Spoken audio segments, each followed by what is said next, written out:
Well, that explains a little bit.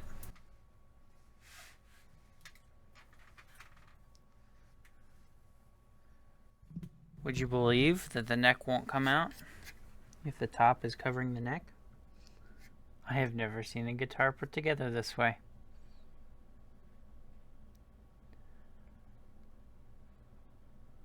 The thing of it is, I'm almost certain there is a void in there. This is still dovetailed. I was fairly certain I felt the void when we drilled. I know they're connected. They have to be. When we were steaming, you could see steam come out the other hole when you were steaming one of them. Is what it looks like is they put the neck into the block, they put the whole thing in, and they put the top flat on top of it. They didn't route out the top to put the neck in. What I'm hoping is that the neck and the block are not all one piece. I don't think that's true based on the fact that I'm fairly certain there was a void there. But I don't know that. So I guess it's time to go look at construction of old Kalamazoo guitars. Alright, so I went and looked this up. And because I have never seen this before. Apparently this is a thing that Gibson did a long time ago in very small numbers. And there's maybe only 2 forum posts about this. More than likely, this guitar was retopped in the factory after the neck was in. There's 1 or 2 others that are kind of like it that I've seen. And actually, both of those were Gibsons. Not Kalamazoo's, but Gibsons. Which, same factory, I think, at this point. But more than likely, this was retopped after the neck was in it. Like, they put the top on, they put the neck in it. They didn't there was a defect in the top. They pulled it off, retopped it, and just covered up that dovetail, which didn't allow the necks to be pulled out. I was looking at a couple forum posts, and basically everyone else that had this problem ended up doing exactly what I just did. They were trying to steam it, couldn't get the neck out, decided I have nothing else I can do, and cut off the fretboard extension to find there's top in front of the dovetail. I have never seen this before. I really only saw a couple of forum posts about this. This is apparently not that common. And of course would show up eventually, I suppose. So I'm hoping, I was seeing what some other people had done, and they had suggested, or what some other people have done, is just cut this top around where the dovetail is going to be. I might just score a line like this between my holes and start trying to carve away and see where this goes. As long as we're on top of the block, we don't really need the top in there, so I'm not super worried about removing it. But that seems to be the only way to get this neck out. My current guess is the neck is actually loose from the joint. But because the top's in the way, we would never know that the neck was loose because the top is preventing the neck from coming out.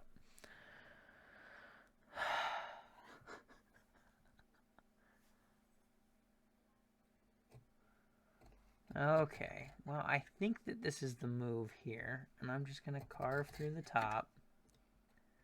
I'm going to grab a little chisel. I think I'm going to grab a chisel and just go like dead center here and see if I can't remove this top to see the neck. I don't really know what else to do. This neck has to come out. It is loose.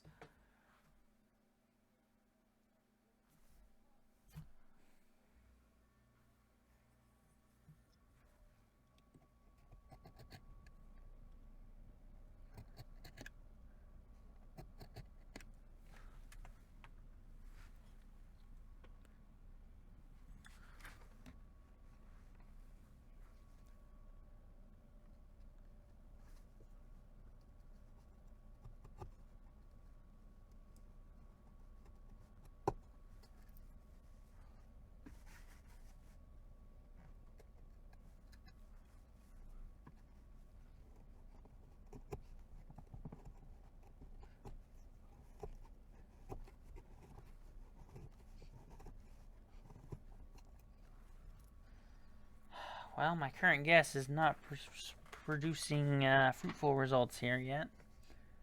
I'm getting kind of deep.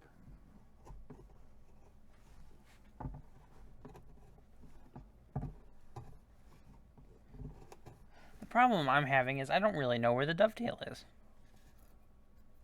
And the more I looked online, the more I heard these old Gibson dovetails are not all the same. So I don't know what else to do.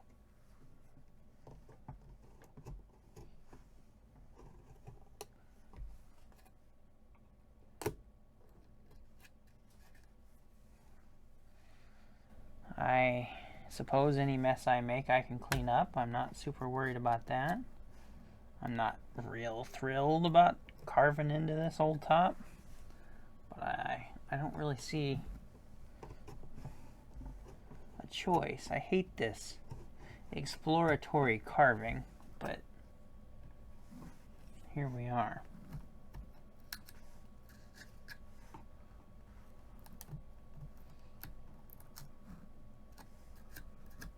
Okay. Nope, we're hitting it. I can see it. I can see a gap right there in the back.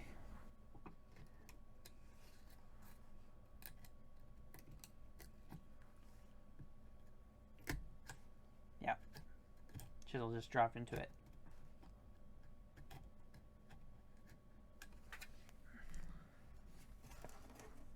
You can see it right there. There's the dovetail underneath the top.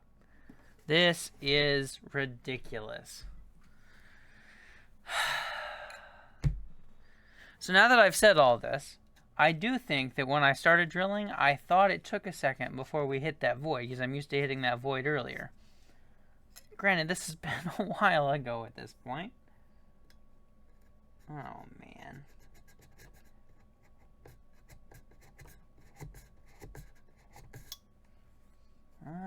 I don't know if I'm going to be able to saw through it or if I just need to carve it off and put a piece of hardwood in there. Kind of what I'm thinking is just saw the whole thing off, carve the whole thing away, and I'll glue a piece of hardwood to the top of the dovetail, like a piece of mahogany, and it'll fill that gap, and it'll just be like they didn't actually cover this thing up with the top. Oh, man. I did just email the customer about this, see what he was thinking. We're out of focus again, but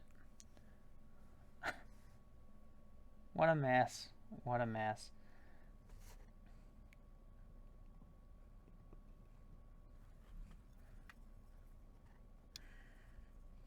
Kind of liked my hard line here. I think that was helpful.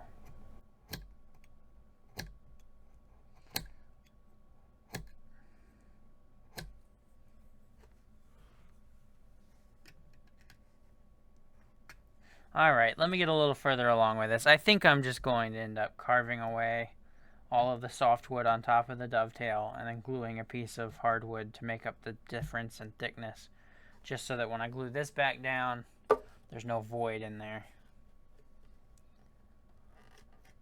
So let me get a little further along with this and I'll bring you back when I decide totally what I'm doing. I've been working on this thing. I did end up just carving this away. I was looking online a little bit. Looks like Jerry's actually run across one of these many, many years ago. Maybe not exactly this, but where they've put the top over the dovetail, and this is what he did. And I found a couple other people online that this is what they ended up having to do. I just carved it away. Basically, I drew a straight line across the back, and I just used my chisel to dig in until I found the whole thing. After we dig this out, I am going to put a little piece of hardwood on top of the neck to match the thickness of the top so that it does actually come all the way up and there's not a gap in here. The other thing about this is there is a huge gap back here. That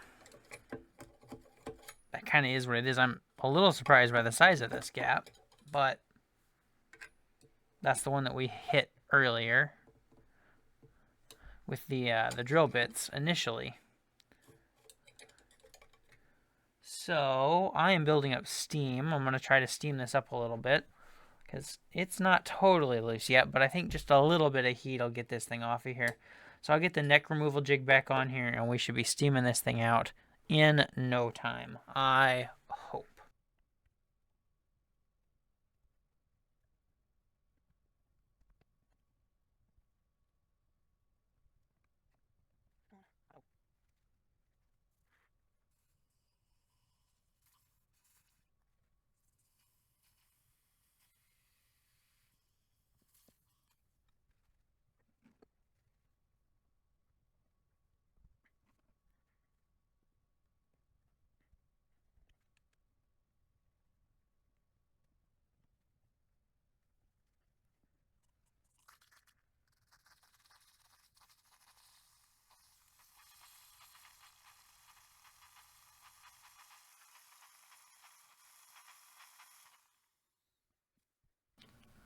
I finally got it.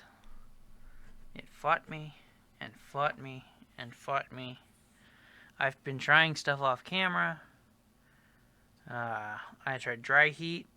That wasn't really working. I went back to this. I tried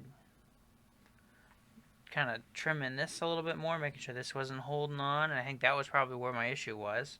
Because once I did that, it came out. And it was not the usual pop. It just kind of slid out and gave up. But we finally got it. I have steamed this, so it's still very wet. So I will have to wait for that to totally dry. I can already see there's a big old thick shim in here, which we're going to take out because I've torn it up, basically. We'll have to put a new one in. But for the most part, I'm just going to let this dry. I'll do a little bit of cleanup.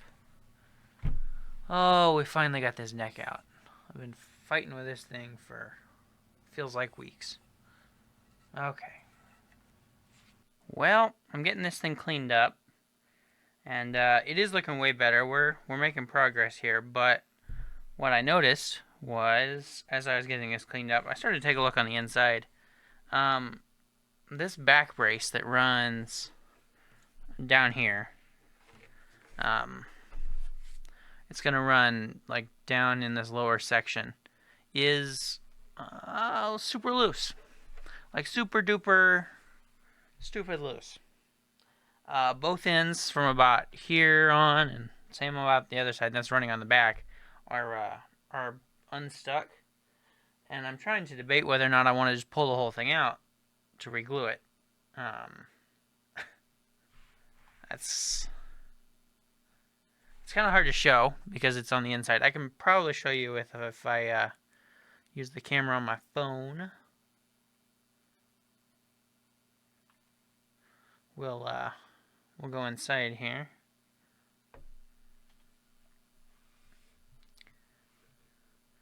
There you can see there's one side, super loose. And there's the other side, super loose. Now this one in front, it doesn't look to be loose. It looks like there's a little dark line there, but I don't think it's actually loose. And as well, I don't think this one in the front is loose at all either. That one's easy to see from the sound hole. So, yeah, nope, just that one. And I've looked, around, looked at the top braces and everything, and that all looks good. It's just that back brace right there. So, I'm going to do something about that. I don't know whether or not I'm going to just pull it out. I'm kind of leaning towards just pull it all the way out. I think that's probably the better plan, just because I can put glue on it easier. Clamping it up is not easier if I pull it all the way out, I think.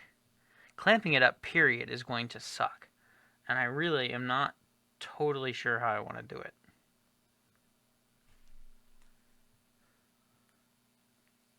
But, regardless,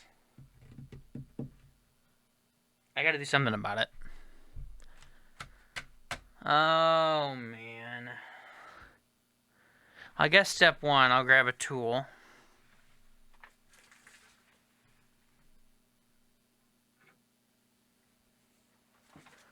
And we'll see. We'll see how far across it is actually loose. If I can get this, this is not going to be possible for me to show you. There's no way. But I'm putting that tool underneath that brace and working my way towards the center.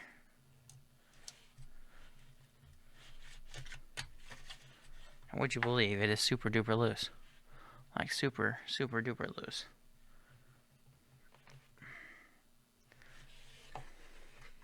And on the other side,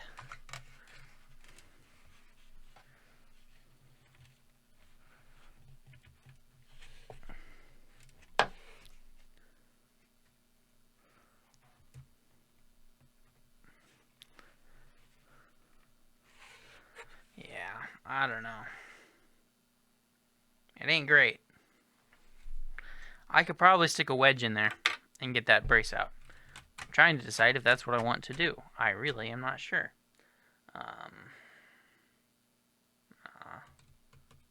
I'm really not sure what I want to do about this. Oh, it might be time to make some tools for gluing braces on the inside of a guitar. I don't really have anything that works great for that, so might be time to make some. I think I'll do that first, so I know what I'm going to do, how I'm going to do it, and then I'll decide whether or not I'm just going to pull the whole thing out. Okay. Alright, we've kind of been jumping around a little bit here, but I'm going to work on this neck a little bit. I did end up putting a couple of little fill pieces in to rebuild the dovetail. I'm going to end up having to shim the whole thing anyway. There was a huge shim in there initially, and as we change the shape of the heel, it's going to get even looser. So I'm not super worried about that yet. But what I'm going to do here is start to change the shape of the heel. The whole reason we did this was to change the neck angle. I guess I can show this real quick. I did go ahead and change out the ferrules. This is getting a set of tuners that would more closely represent the old ones, the original ones, instead of the big gold ones that were on here. I've got a set of tuners for this. They're sitting over there to the side. But I did change out the ferrules, and it's looking really good. I'm really liking the look of that. It's looking a lot more vintage correct. But, okay, back to this. What we're going to do is shave off a little bit at the heel here, shave off some here, and then basically shave a wedge. So we'll take the most off here and take nothing off here, and that will bring that neck angle back, which is, and then in this orientation, if it were on the guitar, that would bring the neck angle back down, which will lower those strings closer to the frets, which is what we want. So what I like to do is I like to set my calipers to 25 thousandths of an inch, and just scrape a line on the back on the heel.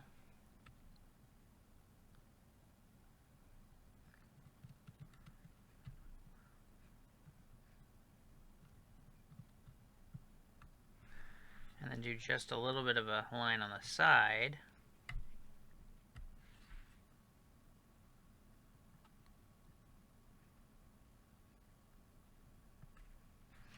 And then, so I've scraped a little line right here. I'll take a straight metal piece. This is a string spacing for a nut, but I don't care about that right now. What I'm going to do is I'm going to line that up with that edge, that line, and then line it up on the actual edge here. And then, if I can,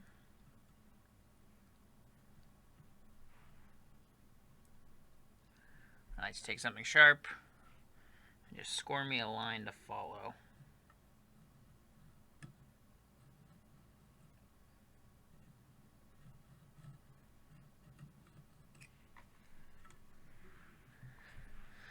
That way, as I start shaving this off, I've got something of a line to follow.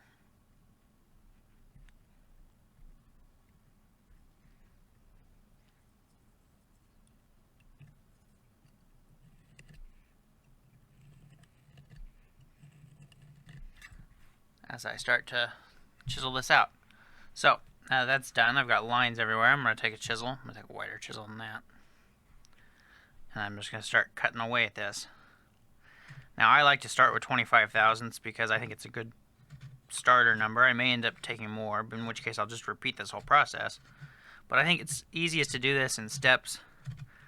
And when you want to make sure everything comes out straight, it's easier to do it in small bites rather than take everything off at once and then end up overshooting it because you have to take off more to get everything straight.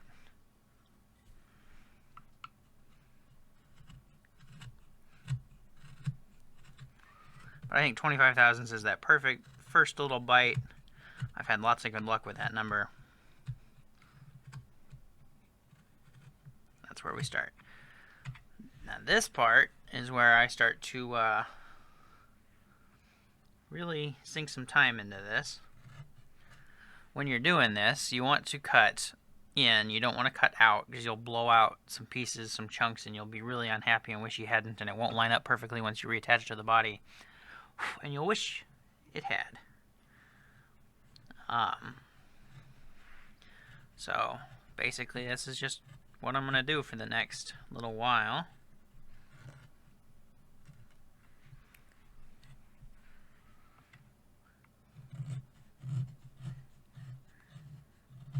It's important to have a sharp chisel for this.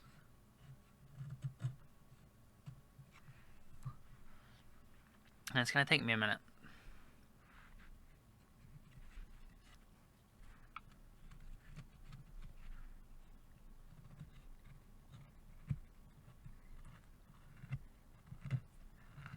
So I'm going to keep going. I'm going to get a little further along and I'll bring you back and show you where we are.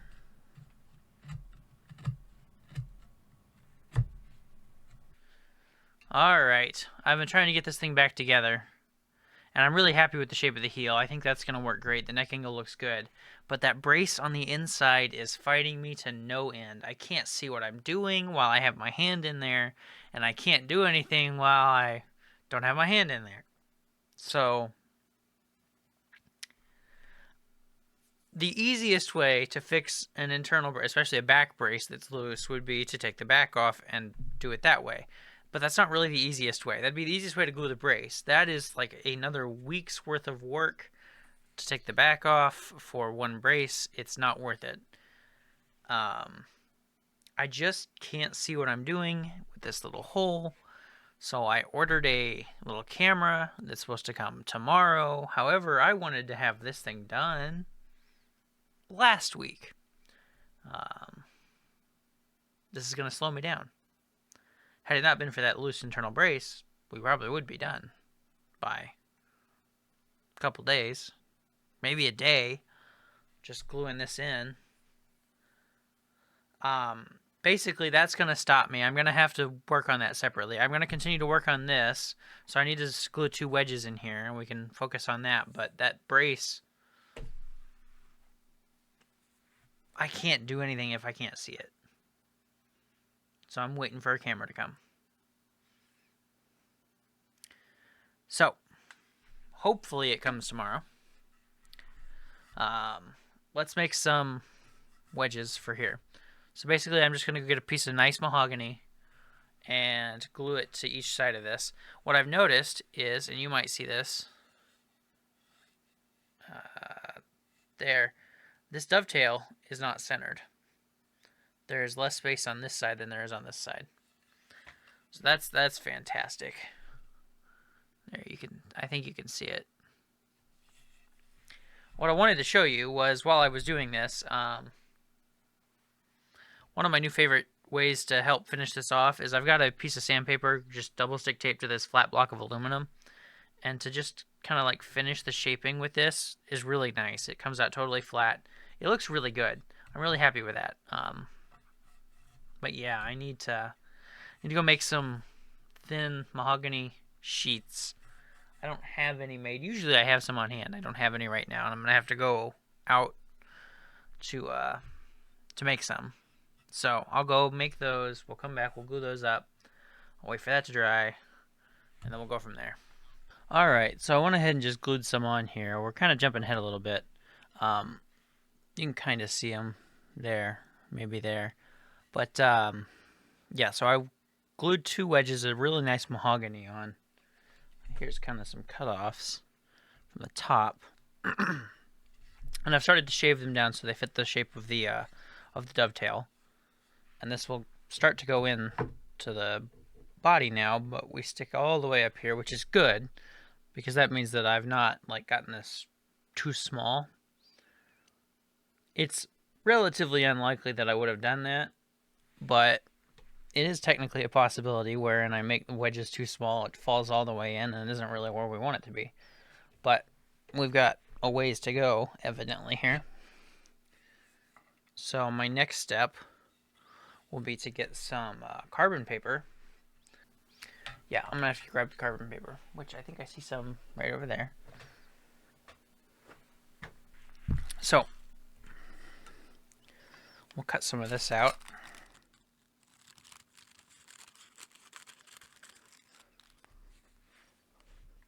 Kind of set that aside. We'll wrap this around our dovetail. We'll start cramming this in here.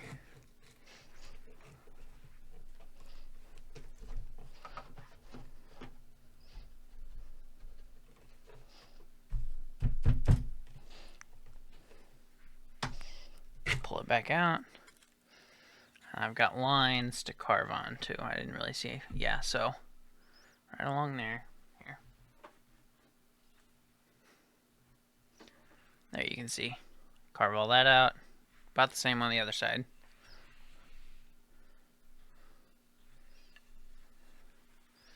So this is where it gets really difficult for me to continue to film, because if I show it to you, I can't see it.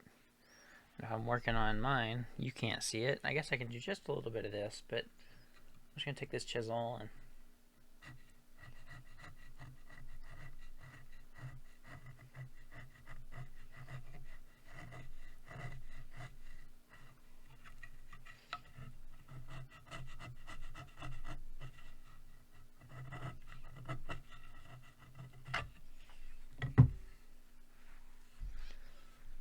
yeah, like this, it's kind of hard to show, especially once I start working in this direction. You can't see anything but the butt of my chisel.